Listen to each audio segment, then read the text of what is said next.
certaines personnes ont été assassinées à 50 mètres des installations de la MONUSCO. Et j'exagère à peine, je dis bien, j'exagère à peine. Certaines filles ont été violées, les dos adossés à la clôture de la MONUSCO. Si ce n'est des agents de la MONUSCO qui ont violé aussi des filles. Là, la population congolaise s'est dit, trop, c'est trop. Beaucoup d'argent est dépensé pour cette mission, on ne voit aucun résultat. Bien entendu, la population congolaise devrait en premier lieu demander des comptes aux dirigeants congolais parce que la mission régalienne de protéger la population, de protéger l'intégrité du territoire, de protéger l'indépendance politique du pays revient avant tout aux dirigeants du pays. Mais si ça revient avant tout aux dirigeants du pays, le pays est membre des Nations Unies et les Nations Unies ont envoyé une force énorme. Cette force ferait semblant de faire quelque chose que ça pouvait retenir la colère de la population. Mais oui, là, tout à fait. c'est une force inutile qui apparaît beaucoup plus comme une force d'occupation qui est venue ajouter au désordre ambiant. La MONUSCO doit partir.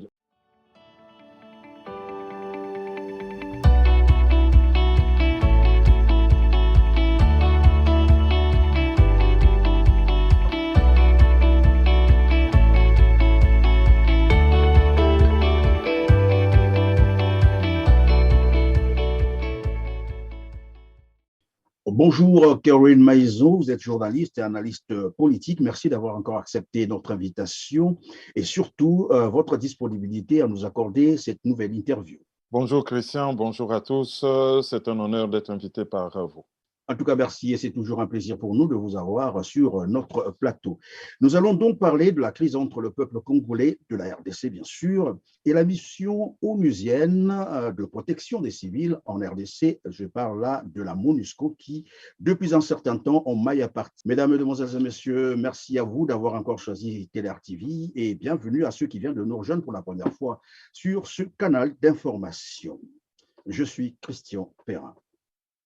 Monsieur Caroline Maïzo, on va donc replacer le contexte de cette mission, bien entendu, et comprendre pourquoi on est arrivé finalement au point de déplorer aujourd'hui des morts victimes des manifestations pourtant pacifiques où les populations congolaises ne demandent que le départ de la MONUSCO.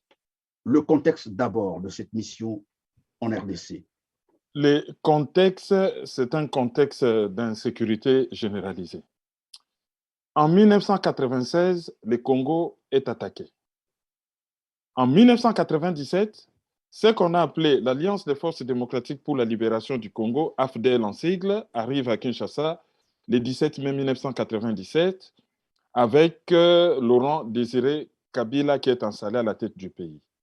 Mais avec beaucoup de recul, cette opération qui était considérée comme une opération de libération du pays de la dictature de Mobutu s'avère être une grosse entreprise d'agression et d'occupation de la République démocratique du Congo, ourdie par des populations Tutsi devenues mercenaires des anglo-saxons, c'est-à-dire des Tutsis de l'Ouganda et du Rwanda, essentiellement anglophones, devenus des mercenaires des anglophones et qui ont décidé de mettre les Congo en coupe réglée. Donc, c'était une opération d'occupation, de recolonisation et de pillage de la République démocratique du Congo.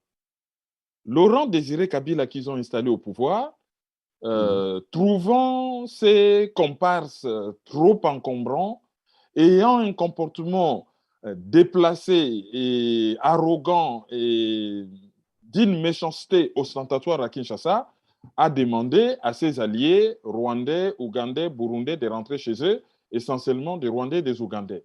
Ceux-ci vont refuser. D'ailleurs, celui qui a mené l'opération, l'actuel conseiller de Paul Kagame, James Kabarebe, le seul, lui avec Paul Kagame, surtout James Kabarebe, le seul à être ougandais en Ouganda, rwandais au Rwanda et congolais au Congo, et de nouveau rwandais au Rwanda, il peut changer de nationalité comme il veut, sous la complaisance du monde entier. Lui, il est tout rwandais, il doit être protégé à tout prix parce qu'il y a eu un génocide au Rwanda. Ça, c'était juste une parenthèse. Donc, lorsque Laurent Désiré Kabila l'a renvoyé, les Rwandais mécontents vont refuser de partir. Bon, ils seront rapatriés des forces. Est-ce qu'à ce moment-là, on peut parler d'un sursaut patriotique qui commençait à animer Laurent Désiré Kabila, c'est ça? Mais de toutes les façons, il a toujours été patriote. Mais il a sous-évalué les dangers. Il s'est dit, je vais faire une alliance avec ces gens, ils vont me donner les pouvoirs et puis on va négocier comme des grands, je vous paye combien, vous rentrez chez vous. Sauf que les autres avaient une très grosse entreprise derrière, des enjeux qui les dépassaient lui.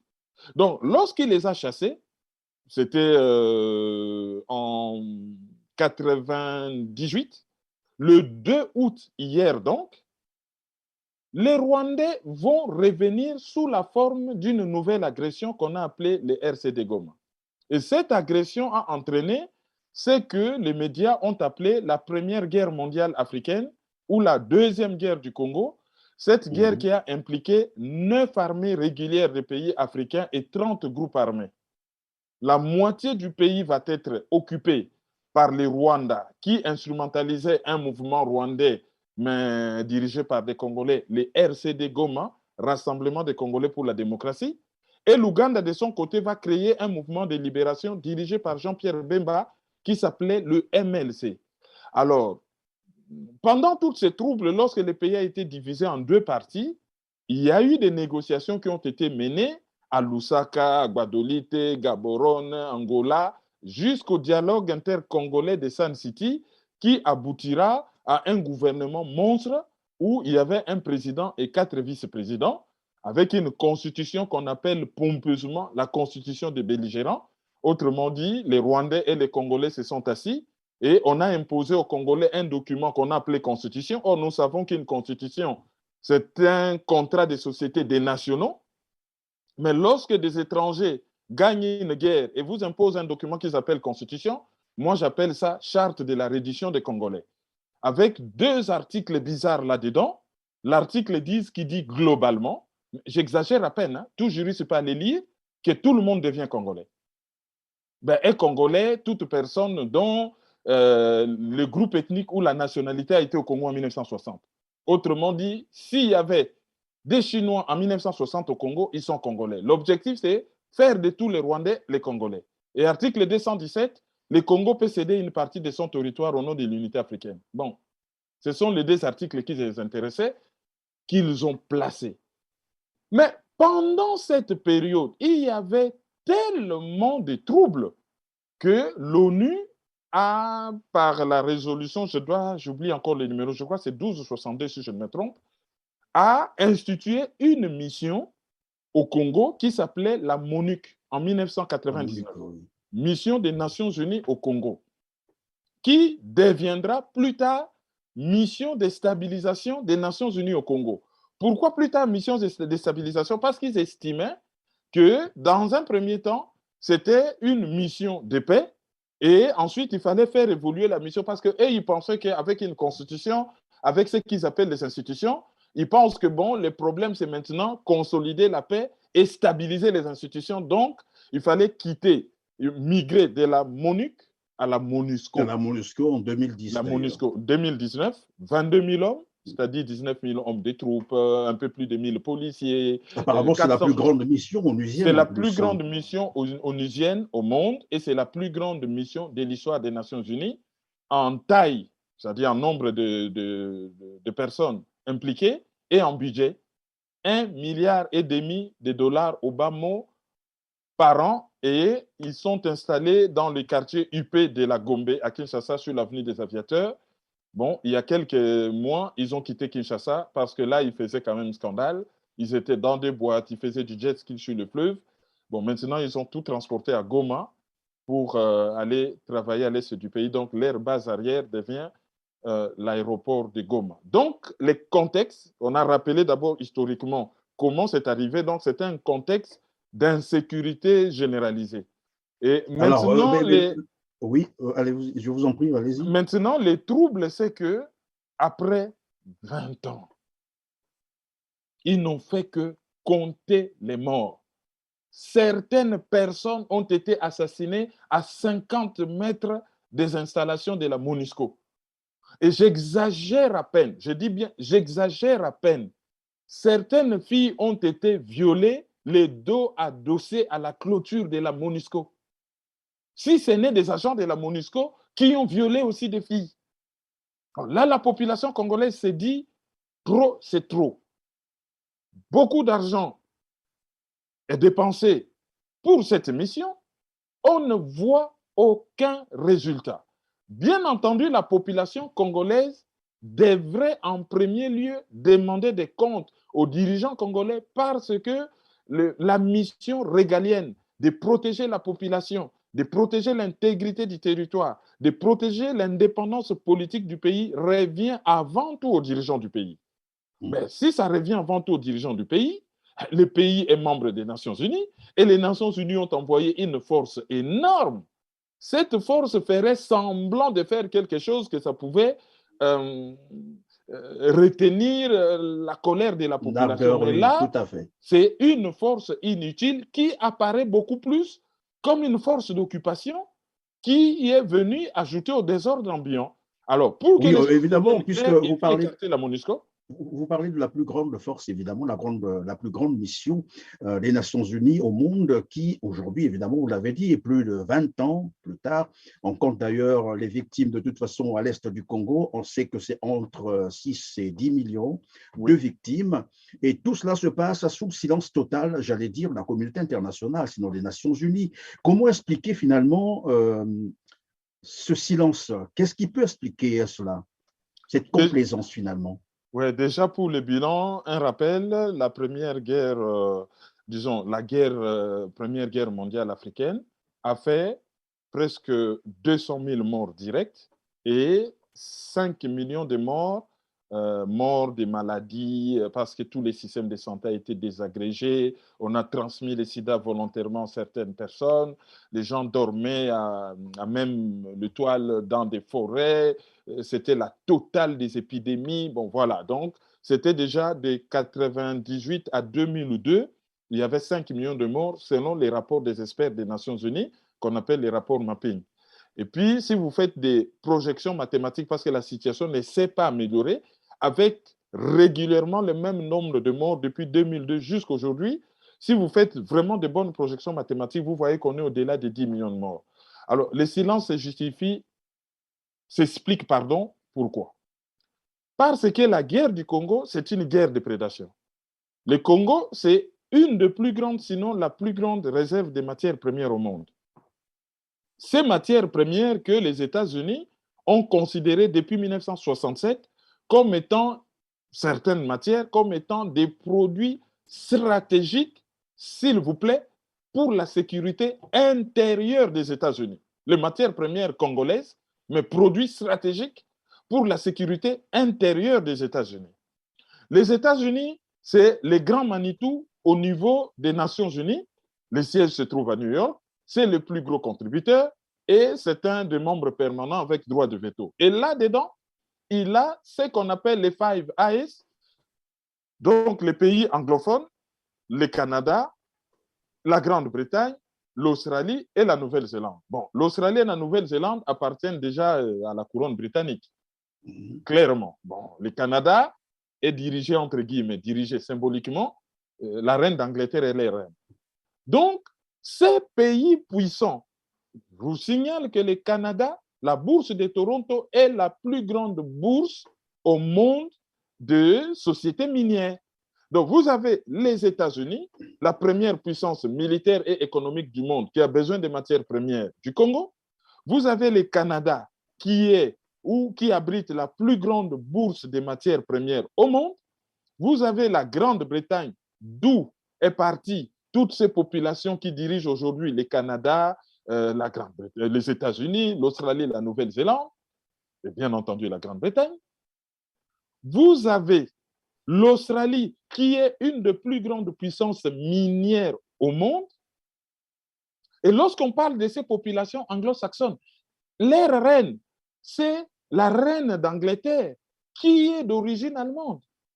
Ils ont changé de nom en Windsor lorsqu'il y a eu une germanophobie en Angleterre, ils se sont dit, bon, le nom de Gotha Coburg, c'est un nom honteux, ça nous rattache beaucoup trop à l'Allemagne, alors bon, on devient des Windsor. Donc, qui dit Allemagne, il dit toute l'Union européenne, c'est-à-dire des pays occidentaux. Ce sont ces pays qui ont mis le Congo en coupe réglée en utilisant un proxy, le Rwanda. Quand on dit le Rwanda, c'est encore un peu exagéré. Disons, ceux qui ont confisqué le Rwanda, c'est-à-dire les Tutsis anglophones, membres du parti politique suprématiste et raciste qu'on appelle UNAR. Ils sont propriétaires du Rwanda politiquement, avec leur parti politique monolithique, là, le Front patriotique rwandais. Ils sont propriétaires militaires du Rwanda avec l'armée patriotique rwandaise. Ils sont propriétaires économiques du Rwanda avec le fonds souverain Crystal Adventure. Crystal Adventure, qui est on ne fait jamais des affaires au Rwanda en dehors de tout ça. Donc, c'est eux, les mercenaires, qui jouent un rôle et les Occidentaux leur garantissent les gîtes, le couvert, la protection judiciaire, la protection militaire et le soutien politique et le silence, l'omerta sur le plan international. C'est ça la véritable raison. En fait, c'est une guerre que l'OTAN mène au Congo et ils se sont arrangés pour que les cartels médiatiques occidentaux, qui est le cartel médiatique le plus puissant, puissent se taire par rapport à cette situation. C'est ainsi qu'hier, les Congolais dans le monde entier, dans les réseaux sociaux, partout, jusqu'à Kinshasa, ont fait du bruit pour faire reconnaître les génocodes, c'est-à-dire un génocide pour des raisons économiques, les génocodes des Congolais, qui a fait des millions de morts. Et il y a une place à Kinshasa qu'on appelle place des évolués. Beaucoup de gens s'y étaient rendus hier pour allumer des bougies. Et dans des réseaux sociaux, nous tous, on a mis des photos spécifiques pour dire que nous nous souvenons, nous n'allons pas les oublier. Et pour enfin briser ce silence, c'est un silence coupable de ceux qui savent exactement ce qu'ils font en République démocratique du Congo. Mais curieusement, c'est comme j'ai dit tout à l'heure, la communauté internationale est aux abonnés absents. Alors, face donc à cette complaisance aussi, si bien de l'État congolais, parce qu'on n'entend rien du côté de Kinshasa, bien entendu, que de la communauté internationale. Alors, les Congolais ont donc décidé de se séparer de la MONUSCO, dont ils jugent d'ailleurs l'inefficacité. Mais alors, si jamais le peuple est souverain, pourquoi est-ce que la MONUSCO ne s'en irait-elle pas au lieu de se créer encore des soucis avec le peuple congolais? Déjà, l'État congolais, c'est un État qui a failli. Lorsqu'on regarde qui n'existe plus alors, finalement. Bon, il y a quelque chose qui ressemble à l'État, quelque chose qui porte les oripeaux de l'État, mais on n'a pas vraiment l'État. Parce que pour définir l'État, on regarde les éléments constitutifs de l'État. C'est les territoires, bon, c'est quel territoire où les gens peuvent rentrer comme ils veulent, où la MONUSCO peut même forcer la frontière avec les chars, bon, voilà. Donc, côté territoire, l'Angola a même pris une partie au Kayemba, le Rwanda a déplacé des bornes frontières, la Zambie est en train de réclamer une partie, parce que c'est devenu comme ça, c'est une fois, chacun peut se servir, prendre un morceau du territoire. Lorsque vous regardez la population, sur les 120 millions d'habitants, nous ne savons pas qui est congolais, qui ne l'est pas. Il y a certaines personnes, il est rwandais le matin, il rentre au Congo à 10 h, il est congolais, à 14 h, il veut être ministre, et à 18 h, si vous ne voulez pas qu'il soit candidat à l'élection présidentielle, vous êtes xénophobe et vous avez des velléités de génocide parce que juste vous lui dites que, bon, monsieur, vous êtes arrivé, il y a une procédure pour avoir un titre de résident et avoir la nationalité. Ah non, c'est de la xénophobie, on n'aime pas les Rwandais, on veut les tuer, il y a une menace de génocide. Bon, donc déjà, côté population, c'est pitoyable. Côté pouvoir politique, c'est des pouvoirs issus des coups d'État, issus des agressions et sans aucune légitimité, issus des fraudes électorales et de recel de fraude électorale. Donc, du coup, il ne reste plus que la reconnaissance internationale, parce qu'à l'international, on reconnaît le Congo comme pays. Donc, du coup, c'est un État failli. Les dirigeants du Congo, ce sont des missi dominici, de dirigeants rwandais. Donc, c'est des gens sans aucune personnalité, sans aucun pouvoir, sans impérium. Ils n'ont des comptes, ils n'ont pas de comptes à rendre au peuple congolais, mais ils rendent des comptes à ceux qui les ont mis au pouvoir. Donc, du coup, ceux qui les ont mis au pouvoir sont en train de commettre un génocide au Congolais. Les collabos congolais se taisent. Ils ne peuvent pas les dénoncer. D'autant plus que ceux qui sont derrière, ceux qui ont mis ces personnes au pouvoir, c'est des grandes puissances occidentales qui préfèrent, au nom des intérêts économiques, taire la situation. Donc, du coup, le peuple congolais se bat en tant que société civile. Parce que dans le préambule de la Charte des Nations Unies, il y a un droit qu'on appelle droit à l'autodétermination des peuples colonisés. Or, les Congolais aujourd'hui est un peuple colonisé par les anglo-saxons sous le couvert du Rwanda interposé. Donc, du coup, ils utilisent leur droit à l'autodétermination pour parler. Or, si les dirigeants congolais voulaient que la MONUSCO parte, il suffit de rompre la convention qui lie l'État congolais aux Nations Unies par rapport à la présence de la MONUSCO au pays. Ça peut se passer au Parlement, ça peut se passer au niveau de la présidence et l'affaire est réglée très rapidement. Mais on sent qu'ils traînent les pieds et maintenant ils sont sous pression de la population. La pression n'était qu'au niveau de l'opinion publique. La population est passée aux actes, les a poussés à la faute. Et là, la MONUSCO se retrouve dans une position intenable. Mais cette position intenable de la MONUSCO embarrasse en même temps le gouvernement congolais qui fait un service minimum du genre, ouais, on va faire une réunion pour reconsidérer leur présence, leur retrait programmé petit à petit. Bon, c'est ce que le gouvernement congolais raconte, parce que Jean-Pierre Lacroix, qui est le sous-secrétaire général des Nations Unies chargé des opérations de maintien de la paix, lui dit qu'il n'y a pas de plan pour le départ de la MONUSCO dans 3, 4, 5 ans. Voilà. Donc, pour lui, il n'y a pas de plan. Le gouvernement congolais prétend qu'il y a un plan. Enfin, bref, on voit que tout le monde est embarrassé. Oui, mais à quoi on veut finalement jouer? Le peuple congolais ne se laissera plus faire. Et de l'autre côté, comme je disais, est-ce qu'on peut encore croire à une normalisation des relations entre le peuple congolais et la MONUSCO? La confiance est définitivement rompue. Il n'y aura pas de normalisation des relations. La MONUSCO a toujours été vécue au Congo comme un greffon qui n'a pas pris. C'est comme si on greffe un habit neuf, un morceau d'habit neuf sur du vieux tissu. Et ça n'a toujours jamais pris. Alors, la MONUSCO doit partir, mais les intérêts dedans sont énormes. Les intérêts, c'est quoi? Parmi les États contributeurs, on va les prendre comme ça en désordre, même celui qui apparaît le moins possible. Regardez les véhicules de la MONUSCO. Les véhicules des Nations Unies, c'est Toyota. Ils en ont combien au Congo? Le Japon, c'est un des plus gros contributeurs et qui doit fournir des véhicules régulièrement. Regardez les avions. Ils ont combien d'hélicos? Je crois 16 hélicos et une centaine d'avions. Bon, un des membres comme permanents, l'URSS, la Russie, pardon, a fourni beaucoup d'avions, un des membres permanents. Ce n'est pas gratuit. Hein, les pilotes, c'était des Ukrainiens et consorts. Bon, maintenant, les carburants. Il y a un pays qui fournit les carburants, c'est un énorme marché. C'est tout un système, là. Oui, oui, la nourriture pour les expatriés. Les salaires sont surélevés. Surtout côté cadre, il n'y a personne, en tout cas, ça m'étonnerait, mais selon mes informations, côté déjà cadre, il n'y a personne qui a moins de 8 000 $ par mois. Bon, maintenant, avançons-nous encore côté intérêt. Vous savez, lorsque l'ONU envoie une mission de maintien de la paix au monde, le principe, c'est d'indexer les salaires des militaires sur les salaires des militaires américains de grade équivalent. Sauf que ces salaires n'est pas payé directement aux militaires. À supposer qu'un lieutenant américain touche 5 000 $ par mois, n'importe quel lieutenant envoyé par n'importe quel pays dans une mission de maintien de la paix touchera aussi 5 000 $. Or, cet argent n'est pas versé aux militaires directement. C'est versé à son pays d'origine qui les paye comme il le veut. On va faire concret pour que les gens comprennent. Si le Malawi envoie un militaire au Congo dans le cadre de la MONUSCO, ce militaire, s'il est lieutenant, il va avoir le même salaire qu'un lieutenant américain. À supposer qu'un lieutenant américain touche 5 000 $, le lieutenant namibien touchera aussi 5 000 $. Sauf que les 5 000 $ sont versés au ministère de la Défense de la Namibie. Le ministère de la Défense de la Namibie va se dire que chez eux, les lieutenants touchent 200 $.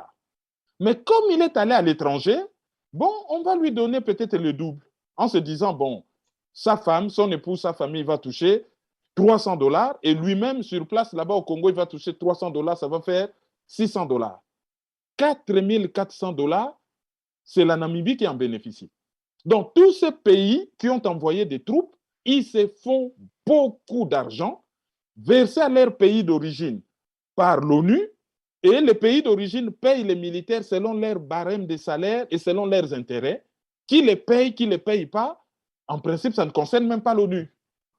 C'est-à-dire, l'ONU peut se dire, mais comment vous vous plaignez, vous n'avez pas de salaire, nous on a déjà versé votre salaire, ah non, mon pays ne m'a pas payé. À la rigueur. Alors, vous allez Alors, demander à tous ces gens, à tous ces pays qui se font des millions chaque mois, et gratuitement, leurs militaires sont entraînés, nourris, logés, formés, et eux, ils touchent des millions par mois. Vous allez leur dire que cette mission doit s'arrêter. Ah, mais les 1,5 milliard dont nous parlons, ça, c'est une somme, voilà, ça, c'est le budget. Mais la somme que la MONUSCO injecte dans l'économie congolaise, c'est une somme tellement énorme. Même les marchés des télécommunications, les téléphones, hein, il y a des sociétés occidentales, par exemple, pour les télécommunications par talkie-walkie, pour les télécommunications par téléphone. Tous ces 19 000 personnes, combien de villas qu'ils ont louées pour les cadres?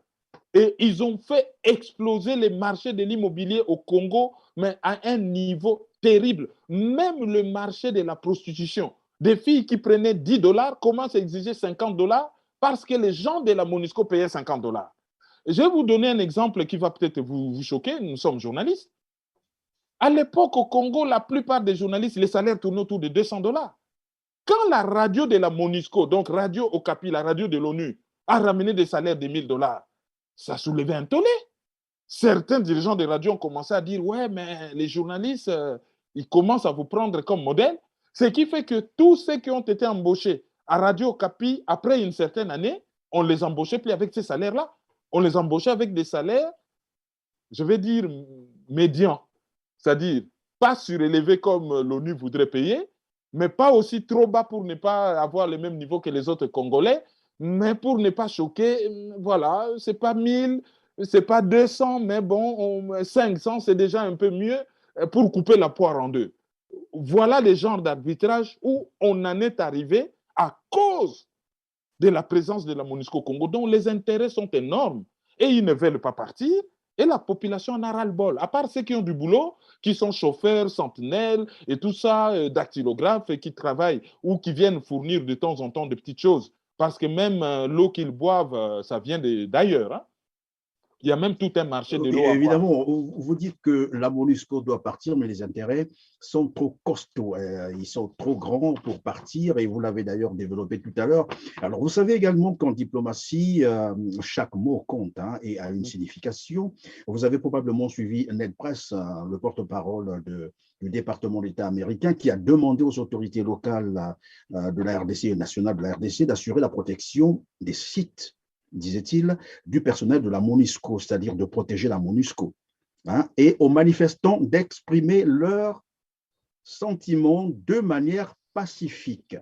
J'insiste sur ces mots parce que je voudrais avoir votre analyse sur ces propos. Qui doit protéger qui?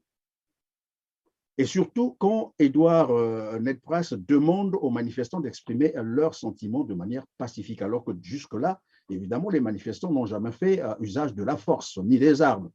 Ils sont pacifiques. Mais là, on insiste aux manifestants d'exprimer leurs sentiments de manière pacifique. Est-ce qu'on veut insinuer que derrière ces manifestants-là, il y a des gens qui ont usé de la force ou une manière de vouloir justifier bien sûr, ou de disculper la MONUSCO, bien entendu? Ben, les États-Unis ne peuvent que justifier la MONUSCO, mais moi, les bilans des manifestations est connu. 36 morts côté civil congolais, 4 morts côté MONUSCO. 36 morts. Ben, qui use de la force? C'est comme si le lion, il est dans une ferme, il dévore des moutons et on demande au léopard d'être là, de protéger les lions qui dévorent les moutons au cas où les fermiers reviendraient.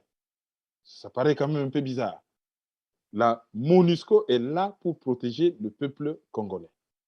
bien entendu, et ils prétendent qu'ils sont en appui à l'armée congolaise. C'est ce qu'eux, ils prétendent. Ils ne sont qu'en appui à l'armée congolaise. Mais alors, s'ils sont là pour protéger le peuple congolais, ceux qui égorgent, ceux qui tuent le peuple congolais ne le font pas. C'est d'ailleurs impossible de manière pacifique. C'est impossible. Quand tu tues, ce n'est pas déjà pacifique. C'est belliqueux et c'est violent. Donc, on ne peut pas demander à quelqu'un qui subit une violence gratuite, une violence extrême et ultime, quelqu'un à qui on risque de ôter la vie, on ne va pas lui demander, quand il demande du secours, quand il impose qu'on l'aide, quand il impose qu'on le protège par celui qui est censé le protéger, qu'il vienne à genoux supplier pourquoi vous ne me protégez pas pendant qu'on me tue. On a tué certaines personnes. Le célèbre chanteur qui est en prison, Idengo, son papa a été tué, coupé, découpé à quelques mètres des sièges de la MONUSCO. Et ce n'est pas les seuls. Ce n'est pas les seuls. Donc ça, c'est des propos vraiment hypocrites. Ce qu'on demande à la MONUSCO, c'est de faire son boulot ou de s'en aller. Parce que faire le boulot, c'est quoi? S'ils disent qu'ils sont en appui au gouvernement congolais, Jean-Pierre Delacroix a remis au président Félix Tshisekedi la liste de 65 officiers supérieurs de l'armée congolaise impliqués dans la guerre à l'Est, ceux qui sont impliqués dans différents trafics, trafic d'armes, trafic de matières premières. Le président Félix Tshisekedi n'a jamais réagi, il s'est assis sur cette liste. Si ce n'est une complicité ou une haute trahison, je ne sais pas comment on peut l'appeler. Alors, que la MONUSCO dise, écoutez, nous, pour juguler la guerre, on a déjà dénoncé une partie des personnes. Comme il n'agit pas, nous, on se retire ou on ne va pas, disons, agir parce que le gouvernement congolais ne joue pas le jeu. Là, la population aurait peut-être compris et demandé des comptes aux dirigeants congolais. Mais être dans cette posture où des hélicoptères décollent tous les soirs allant vers des pays voisins, certains témoins disent qu'il y a des matières premières dedans. Quand Bintou Keïta, la chef de la MONUSCO à Kinshasa, pond un communiqué, pince sans rire, pour parler des incidents de la frontière à Kassindi. Oui, à Kassindi, oui. Qu'est-ce qui s'est passé? Il y a des agents de la MONUSCO qui se sont présentés avec des blindés. Voilà. Ils ont forcé le passage d'ailleurs. Oui, la frontière était fermée. On leur a posé la question d'où ils viennent, parce qu'ils sont censés être au Congo. On les voit avec des blindés du côté ougandais.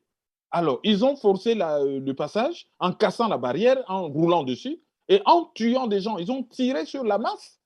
Oui, il y a eu 3 victimes. Il y a eu 3 morts et 15 blessés. Et Bintou Keïta qui pond un communiqué, pince sans rire qu'ils étaient partis en vacances, ils revenaient des vacances. Autrement, et donc, ils étaient partis en vacances avec leurs blindés, leurs chars. Oui, blindés, les armes, c'est ça. Oui, si vous êtes pilote pour rentrer, ils ont forcé la frontière. Ce qui est une agression en droit international.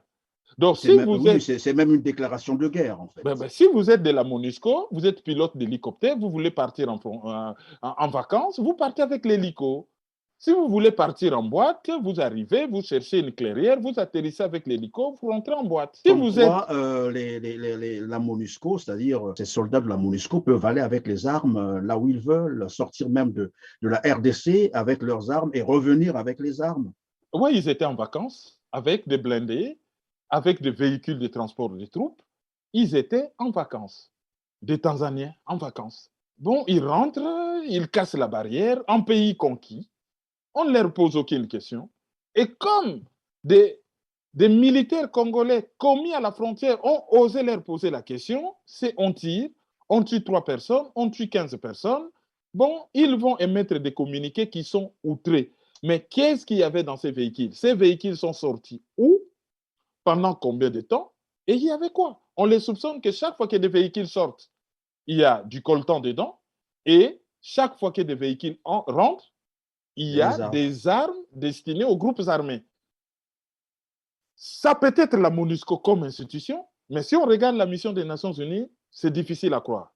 Mais par contre, certains dirigeants de la MONUSCO, dans un environnement d'affaires à fond la caisse, certaines personnes se servent des véhicules estampillés Nations Unies pour faire leur business derrière les dos de la MONUSCO. Donc, il faut qu'il y ait aussi une enquête sérieuse qu'au niveau de la MONUSCO, parce que ce n'est pas la première fois qu'on attrape des casques bleus indiens qui faisaient du commerce des matières premières, des Boliviens. En tout cas, dans l'histoire des trafic des matières premières et des viols des filles congolaises, ben, la plupart des nationalités sont mouillées. Hein. À tout ce qu'ils font, dès qu'on les attrape la main dans les sacs, bon, on rappelle la personne dans son pays d'origine, on fait une enquête bidon, on l'étouffe très rapidement et on n'en parle plus. Bon, là, le président Oui, mais là, vous avez demande... parlé d'un communiqué qui a été pondu par la MONUSCO, bien sûr, où il est dit qu'une enquête avait été ouverte, je crois. Oui, Mais oui. on sent jusqu'aujourd'hui un peu, j'allais dire, les autorités de Kinshasa ne font pas montre de fermeté, on ne les entend pas sur cet événement-là. Parce qu'il ne Qu'est-ce qui parle peut que expliquer d'un ça? incident. Les autorités de Kinshasa pourraient, c'est un incident. Quand on tue 3 Congolais et qu'on en blesse 15, c'est un incident. Lorsqu'on viole la frontière, l'ONU, qui est l'Organisation des Nations Unies, qui a pour mission garantir la paix et la sécurité internationale. Et pour garantir la paix et la sécurité internationale, le fil rouge, c'est le respect d'abord des indépendances des États et ensuite le Oui. respect de l'intégrité de chaque territoire membre des Nations Unies. De Et là, il y a chaque même, territoire des j'allais États. dire, il y a même une violation de souveraineté parce que quand on viole déjà les frontières, on a dit, et Oui, qu'on oui. tire sur la population civile qui n'était pas armée, en fait. Ben là, on viole mais vraiment la Charte des Nations Unies. Mais pour un État victime de cela et membre des Nations Unies de surcroît, c'est un incident déplorable et ils présentent leurs condoléances aux familles éprouvées. Bon, si ce Donc, on n'est, minimise, en fait, on minimise ben cet oui, événement. ben ils font du service minimum parce que ils savent pourquoi ils sont là. Ils savent qu'à une époque, pour voyager, il fallait monter dans les avions de la MONUSCO. À une époque. Ils savent que pour organiser les élections, c'est la MONUSCO qui fournissait toute la logistique. Ils savent que lorsqu'il y a un incendie à Kinshasa où il n'y a pas de service de pompiers, ce sont les pompiers de la MONUSCO qui arrivent. Ils savent que la force de frappe de la MONUSCO, qu'elle n'utilise pas contre les rebelles, les jours où un des pays occidentaux décidera de mettre fin au pouvoir de Kinshasa, ce sont les armes de la MONUSCO qui vont se retourner contre eux. Alors, avec la MONUSCO, c'est les services minimum. When they talk about MONUSCO, it's like a whisper. Est-ce qu'on Pour peut considérer, on est là, paraphraser Tracy Chapman. est-ce qu'on est là dans un schéma d'un État dans un État, la MONUSCO en RDC? On peut parler d'un État dans un État? Mais c'est un État dans un État. C'est l'un des plus gros, sinon le plus gros employeur du pays. C'est la première radio du pays, Radio Capi. La seule radio qui est captée partout au pays. La radio nationale n'est pas captée partout au pays. C'est la plus grande flotte aérienne du pays. La Société nationale avait 4 avions pourris qu'ils ont achetés d'occasion. Il y en a un seul qui fonctionne. La MONUSCO a une centaine d'avions. Ils ont plus de chars que, autant, sinon plus de chars que l'armée congolaise. Et puis, regardez le nombre de personnes qu'ils emploient. Regardez comment ils se comportent. C'est un État dans l'État. Et une forme d'occupation militaire carrément. Mais qu'est-ce qu'on peut retenir finalement en définitive sur cette situation, sur cette crise entre la population congolaise et la MONUSCO? Ben, on retient que la société civile, donc la population congolaise, en a ras-le-bol et que cette population est en train de renvoyer dos à dos et le gouvernement congolais avec son armée inefficace et la MONUSCO avec sa mission inutile, en train de les renvoyer dos à dos. Et la tendance, c'est que la population est en train de se prendre en charge. On ne sait pas quelle direction ça va se prendre, mais dans pareille situation, généralement, la population se serre sur la bête. Il suffit que certaines personnes aient accès au dépôt d'armes de la MONUSCO pour que ça devienne mais, une guerre civile dans les rues de Goma, Uvira, Bukavu, pourquoi pas Kinshasa. Ça prend une direction mais vraiment dangereuse. Il faudrait que le secrétaire général des Nations Unies, Antonio Guterres, entende l'opinion publique congolaise. On ne peut pas continuer avec des missions inutiles telles que la MINISM en Mali ou le FINIL au Liban, qui est là depuis, je ne sais, les années 60, jusqu'à aujourd'hui, en train d'observer avec des lunettes longue visée, en train d'observer Israël. Donc, c'est des missions inutiles. Il faut qu'on rende la mission un peu plus efficace. Ceux qui ont tiré, c'est la brigade d'intervention spéciale de la MONUSCO, qui était composée des Sud-Africains, des Namibiens et des Tanzaniens. Les Namibiens se sont retirés. Maintenant, la brigade n'est composée que des Sud-Africains et des Tanzaniens. Et ceux qui ont tiré, c'est des Tanzaniens. Et pourtant, cette brigade a pour mission de mater les groupes armés, mais de façon militaire. La ville de Bunagana est toujours occupée. Pourquoi cette mission ne demande pas ou ne met pas les autorités congolaises devant leurs responsabilités en disant « Vous allez engager votre armée, nous, on va mettre les moyens, conformément à notre mission, avec la brigade, on va libérer, par exemple, la ville de Bunagana. » Cela aurait pu, par exemple, calmer l'opinion publique congolaise. Ils ont des hélicoptères, ils ont des drones, ils ont des armes. Quand ils font une déclaration du genre « Nous sommes là pour combattre les groupes armés, mais pas pour combattre un groupe armé qui a des moyens d'un État, et nous ne sommes pas outillés pour combattre ce genre de groupes armés, donc le M23. » Alors, c'est les moyens de quel État? Cet État est-il membre des Nations Unies? Qui lui fournit ses armes? Qui lui vend ses armes? Et pourquoi pas un embargo contre cet État-là? Parce que c'est l'ONU. Alors, il ne peut pas citer les noms. Tout le monde sait que c'est le Rwanda. Les M23, c'est les faux-nés du Rwanda. C'est au fait l'armée patriotique rwandaise. Qui fournit les armes à l'armée patriotique rwandaise? Qui fournit un budget à l'armée patriotique rwandaise? Qui fournit l'entraînement à l'armée patriotique rwandaise? C'est les États-Unis. Mettez-les devant les responsabilités dans le Conseil de sécurité des Nations Unies, qu'on mette le Rwanda sous embargo ou qu'on les combatte militairement.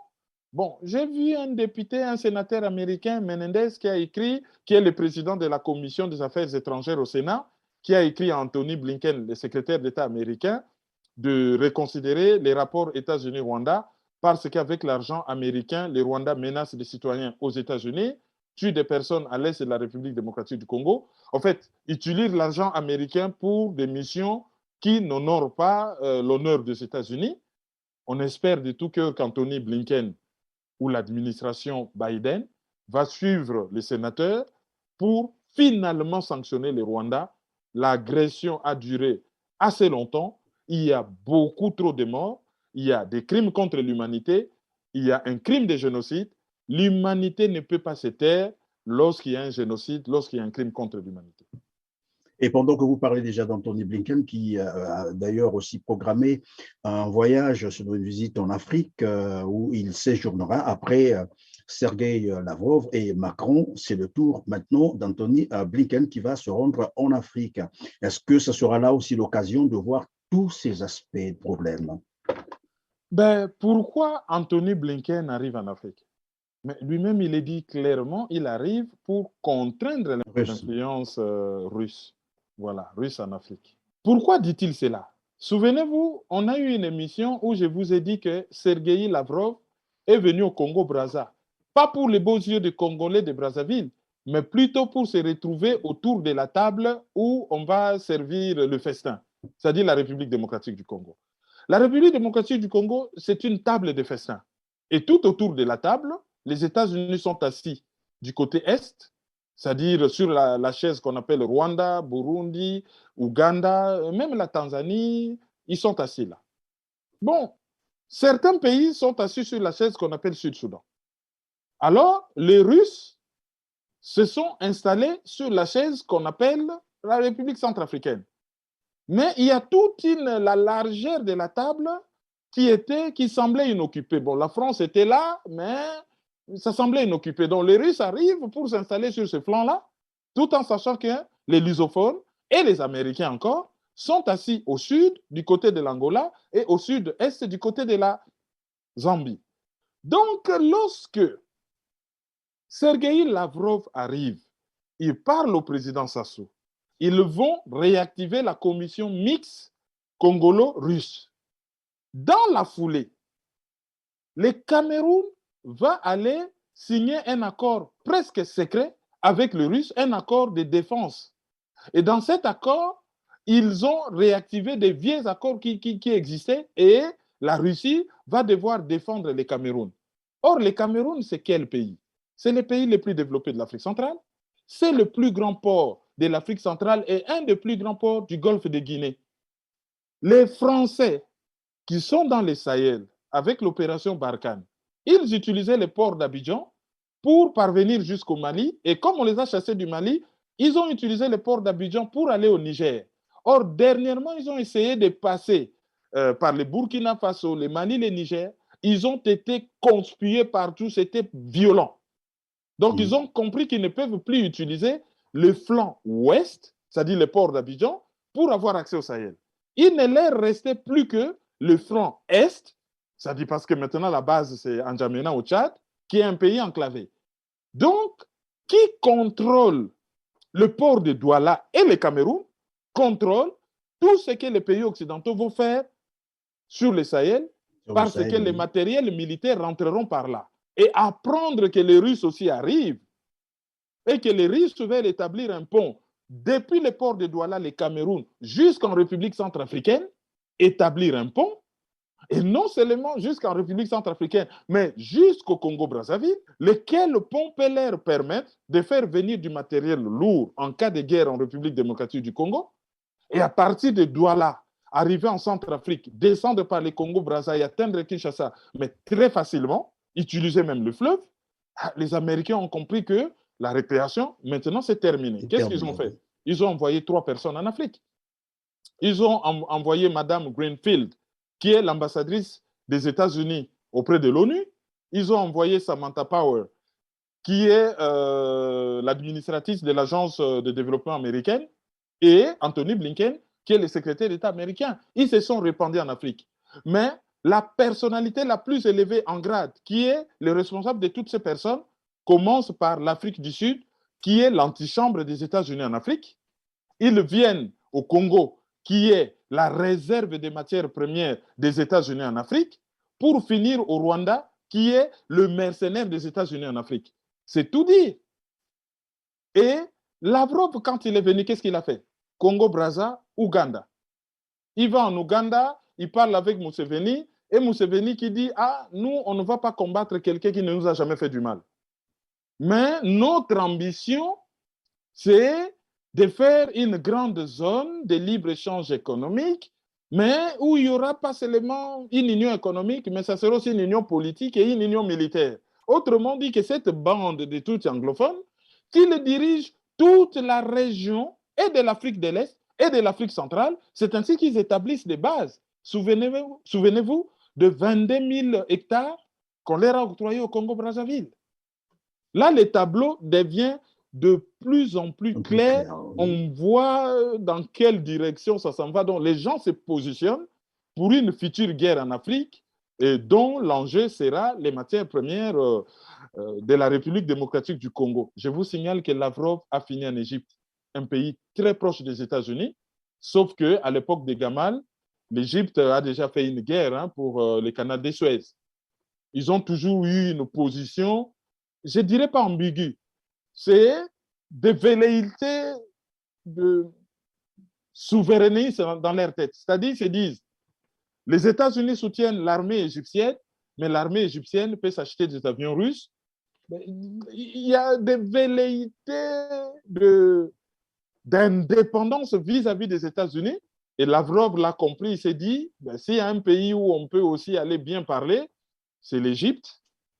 Après ce qui s'est passé, où il y a une grande organisation juive qui a été interdite de fonctionner en Russie, la Russie qui a toujours été, d'une certaine manière, proche d'Israël, Israël qui est très proche des États-Unis, c'est-à-dire ils ne s'interdisent rien. Vous avez beau être les amis des Américains, s'ils peuvent aussi parler avec vous, c'est question d'intérêt, c'est question de rapport de force. Donc, ils ont bien choisi leur pays, l'Égypte, l'Afrique du Sud. Non, ils ont choisi bien leur pays, l'Égypte, le Cameroun, le Congo-Brazzaville, et les États-Unis ont aussi bien choisi leur pays, l'Afrique du Sud, le Congo et le Rwanda, tandis que les autres là, ils vont au Ghana, ils vont partir au Kenya, en tout cas, ils vont s'éparpiller un peu partout. Pendant ce temps, les dirigeants africains, qu'est-ce qu'ils font? Dans la posture d'une jolie femme, très heureuse de se faire draguer par tout le monde. l'esclave utile, en fait. Et ça, c'est vraiment déplorable. Et l'Afrique n'aura plus que ses yeux pour pleurer, comme ça s'était passé d'ailleurs à Berlin. Alors, on va terminer donc avec la visite de Nancy à Taïwan. Ben, Malgré les menaces proférées par la Chine, qui disait d'ailleurs que ceux qui jouent avec le feu finiront par se brûler, et la Chine fait toujours ce qu'elle dit. À quoi peut-on désormais s'attendre à Nancy Taïwan Pelosi, maintenant? qui est la présidente, disons, le numéro 3 de l'État américain, est arrivée à Taïwan. Bon, c'est déjà une question de politique intérieure aux États-Unis. Les Oui. élections de mi-mandat arrivent. Les démocrates, avec l'inflation, la guerre en Ukraine, la crise économique, ils sont en très mauvaise posture. Et il y a aussi des questions sociétales telles que les droits à l'avortement, les droits au port d'armes et tout ça. Ils ne sont pas très sûrs de gagner les élections de mi-mandat. Alors, ils vont faire ce que les États-Unis savent faire. Provoquer à l'international, souder toute la nation derrière le président qui défend, soi-disant, les intérêts des États-Unis à l'étranger et consolider la réputation de la nation indispensable, la nation qui exporte la démocratie, la nation qui se bat pour la liberté. Donc, c'est d'abord une question de politique intérieure au niveau des États-Unis. C'est par rapport aux élections de mi-mandat. Bon, Et je voulais elle est. juste rappeler à nos téléspectateurs que Nancy Pelosi, c'est quand même la présidente de la Chambre des représentants des États-Unis. Et c'est une démocrate, je crois. Oui, c'est une démocrate. Voilà. Bon. Donc, quand elle arrive à Taïwan, même si le président Biden affirme que la politique américaine vis-à-vis de la Chine n'a pas changé, c'est-à-dire ne reconnaître qu'une seule Chine, il n'y a que l'ambassade de la Chine aux États-Unis, Taïwan, appelons cela entité étatique. Donc, ils disent, bon, pour nous, il n'y a qu'une Chine. Mais s'il n'y a qu'une Chine, avant d'aller à Taïwan, il faut que la Chine continentale valide. Or, comme la Chine continentale ne veut pas, c'est de la provocation pour des raisons de politique intérieure. Mais cette provocation aussi, c'est par rapport à ce qui se passe entre la Russie et l'Ukraine. Ça s'est passé de la même manière. Taïwan devrait s'en inspirer en se disant, les Américains ne vont pas venir se faire trouer la peau pour défendre les Taïwanais, comme ils ne le font pas avec l'Ukraine qui les a suivis dans cette aventure, qui sont en train de payer très cher. Alors, maintenant, ce que les Américains veulent savoir, c'est jusqu'où peut aller la Chine. Est-ce que la Chine va attaquer Taïwan pour qu'il y ait vraiment une guerre déclarée? Mais en cas de guerre, la Russie s'est prononcée clairement qu'elle va se ranger du côté de la Chine et ils vont se battre ensemble. Et le Alors, puisque deux, vous posez déjà la question, jusqu'où peut aller la Chine maintenant? la Chine va aller très loin. D'abord, ils ont commencé par, entre guillemets, violer l'espace aérien de Taïwan plusieurs fois. Ils font des manœuvres militaires à balles réelles, ce qui est déjà dangereux pour Taïwan. Ils ont commencé à prendre des sanctions économiques. Il y a certaines choses, certains fruits qui ne vont plus importer. Bon, avec la crise qui est aux États-Unis, ça va un peu étouffer l'économie américaine. Et je pense qu'après le départ de Nancy Pelosi, ils vont y aller mollo mollo, d'abord par une série de sanctions économiques. Et s'ils estiment qu'ils peuvent mener la guerre, ils n'hésiteront jamais. Si, lorsque Gingrich, le républicain, est allé à Taïwan, il était aussi président de la Chambre des représentants, un républicain. À Taïwan, c'était en 1997, si je me trompe, oui, 97. À l'époque, la Chine a protesté, mais n'a pas proféré de menaces, parce qu'à l'époque, la Chine était faible. La Chine de 97, ce n'est pas la Chine d'aujourd'hui. Et les États-Unis, en faisant ce genre de tests, lorsque les autorités chinoises parlent en langage peu diplomatique, qu'on ne doit pas s'amuser avec le feu, que la Chine ne restera pas les bras croisés, je crois que la Chine fera quelque chose. Mais ce que la Chine fera ne dépendra que de son agenda. Ils peuvent, par exemple, attendre les élections de mi-mandat, ils vont mettre Taïwan sous pression et attendre juste les élections de mi-mandat. Lorsque les démocrates auront perdu, et ils peuvent attaquer Taïwan. Mais ce qui est sûr, c'est qu'ils en ont les moyens et qu'ils sont mais vraiment déterminés à le faire. La seule chose qui les retient, c'est que les populations de Taïwan, c'est des Chinois. Et la Chine ne va pas se permettre de tuer d'autres Chinois, même s'ils vivent dans un État ou dans une province, comme ils disent, dissidente.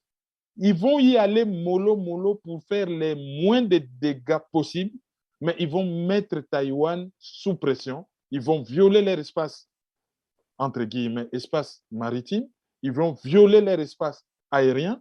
Ils vont prendre des sanctions parce qu'il y avait quand même des accords où il y avait quelques échanges économiques. Ils vont prendre... Est-ce que réellement, est-ce qu'on peut, on peut s'attendre, comme l'a fait d'ailleurs la Russie en Ukraine, une invasion carrément, envahir Taïwan? C'est une possibilité qui n'est pas à exclure parce que maintenant la Chine en a les moyens. Bon, ils ont un porte-avions, il y a le porte-avions Ronald Reagan qui s'est rapproché des côtes. Là, la Chine en a les moyens. C'est la plus grande puissance maritime au monde pour le moment. Bon, en nombre de militaires, ils en ont beaucoup. Ben, ils ont des missiles balistiques. Ils sont capables de les faire. La seule chose qui peut retenir la Chine, c'est de minimiser des coûts humains parce que les Taïwanais, ne l'oubliez pas, c'est des Chinois. Donc, ils vont chercher que ce soit quelque chose de chirurgical pour épargner le plus possible les populations civiles. C'est ce que les Russes aussi font en Ukraine. Les gens se demandent pourquoi les Russes qui ont les moyens ne font pas une offensive, mais Oui, c'est foudroyante. pour éviter un Ouais. maximum de victimes Tout l'est de civiles. l'Ukraine, c'est des populations russophones. L'oncle se trouve en Russie, la tante se trouve en Ukraine. Ils parlent la même langue. Les fils se trouvent en Russie, les cousins se trouvent en Ukraine. Et ça rend, finalement, ça rend l'opération beaucoup plus complexe, évidemment. Oui, oui, oui. Et la Chine est butée aussi au même problème. Ce sont les mêmes populations, même culture, même langue, même ex-pays avant 1949. 1949, c'est pas longtemps, hein? Il n'y a pas loin. Donc, hier, là, oui. Ah ouais, ouais. Donc, ils y vont mollo, mollo que par rapport à cela, mais ils vont y aller, ils vont commencer par des sanctions économiques, ils vont faire des provocations, parce que pour eux, l'espace aérien de Taïwan, c'est leur espace. Donc, ils vont le violer comme ils veulent, ils vont faire leurs manœuvres militaires, ils vont se rapprocher des ports, ils vont, voilà, ils vont faire beaucoup de choses, mais je pense que connaissant l'enjeu aux États-Unis, ils ne vont pas aider Biden à gagner ces élections en attaquant Taïwan tout de suite. Qu'est-ce qui justifie finalement cette posture belliqueuse des États-Unis, où malgré finalement les menaces proférées par la Chine, Nancy Pelosi est quand même allée à Taïwan? Ben, ce qui justifie cette posture, les États-Unis, par essence, c'est inscrit dans l'ADN, c'est un pays violent, belliqueux. Ce jeune État, très jeune, qui est né en 1776, 246 ans d'âge, a vécu toute sa vie à guerroyer. Ils ont guerroyé pendant 200 ans sur 246 ans. Pourquoi en est-il ainsi? C'est parce que l'économie américaine est basée sur sa puissance militaire et sur les complexes militaro-industriels. C'est lui qui est le plus gros pourvoyeur d'emplois dans tous les domaines. Les meilleurs ingénieurs. Même Internet qu'on a aujourd'hui. Même Internet, c'est les complexes militaro-industriels. Ils sont allés jusqu'à aller provoquer une guerre au Vietnam, juste pour fournir les armes à l'armée, les napalms, les hélicos, les avions. Ces complexes militaro-industriels, les jours où les politiques que ces gens tiennent vont arrêter avec la guerre, croyez-moi, tout un pan de l'économie américaine va s'effondrer et ce pays ne vaudra plus rien. Sur le plan interne. C'est ce qui peut justifier évidemment la fourniture d'armes en Ukraine depuis un certain temps. On entend en termes de milliards d'armes qu'on fournit en Ukraine, alors qu'on sait bien que ce n'est pas évident que l'Ukraine puisse gagner cette guerre, mais on continue à fournir les armes. Ben, tant qu'on fournit les armes, on fait vivre l'industrie aux États-Unis. Le problème, ce n'est pas parce qu'ils adorent les Ukrainiens.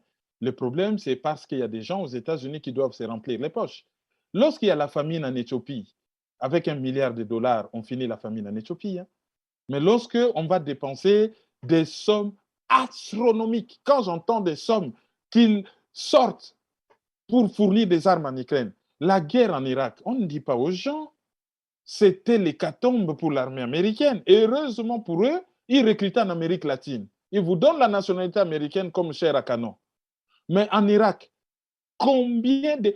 Ils dépensaient jusqu'à 3 milliards de dollars par jour en Irak. Et dès que la guerre en Irak se termine, guerre de basse intensité en République démocratique du Congo. Guerre de basse intensité en République démocratique du Congo, on met Cuba sous embargo et on veut faire la guerre au Venezuela. Bon, on trouve la possibilité de la faire en Ukraine. Bon, on s'est dit avec l'Ukraine, bon, la façon dont vont les choses, les Russes sont trop puissants, ça devient un peu trop risqué. Bon, on va ouvrir un front en Chine parce que la guerre du Vietnam a rapporté gros. C'est toujours ça. Et regardez sur le plan interne, les commerces des armes. Il faut que les villes américaines soient des villes violentes pour que l'association des armes, des détenteurs des armes-là américaines, puisse se faire beaucoup d'argent. Parce que c'est eux qui décident qui sera élu, qui ne sera pas, parce que c'est un lobby très puissant. Alors, ne touchez pas aux armes à feu. En interne, une société très violente, où tout le monde doit avoir une arme. Et à l'international, on veut que le monde soit à l'image des États-Unis, un monde violent et belliqueux, et on se fait beaucoup d'argent. C'est des enjeux économiques énormes. Et certains présidents qui ne suivront pas les complexes militaro-industriels américains dans cette aventure finissent par mourir. Kennedy doit en savoir quelque chose. Voilà, en tout cas, merci Monsieur Kerin Maizo. Je rappelle que vous êtes journaliste et analyste politique. Vous étiez en conférencier aussi. Conférencier, merci de ce complément. Vous étiez donc en train d'intervenir sur la situation qui prévaut actuellement à Kinshasa, j'allais dire en RDC, notamment cette crise entre la population congolaise qui ne veut plus voir la MONUSCO, et on a fait un petit tour sur l'international. En tout cas, merci d'avoir disposé tout ce temps pour nos téléspectateurs. À vous aussi, mesdames, mesdemoiselles et messieurs, grand merci de nous avoir encore fait confiance. Surtout, n'oubliez pas de liker et de partager. Si vous nous avez rejoint pour la première fois sur Teler TV, alors ne manquez pas de vous abonner pour ne rien manquer de nos programmes. On se dit à très bientôt. Merci.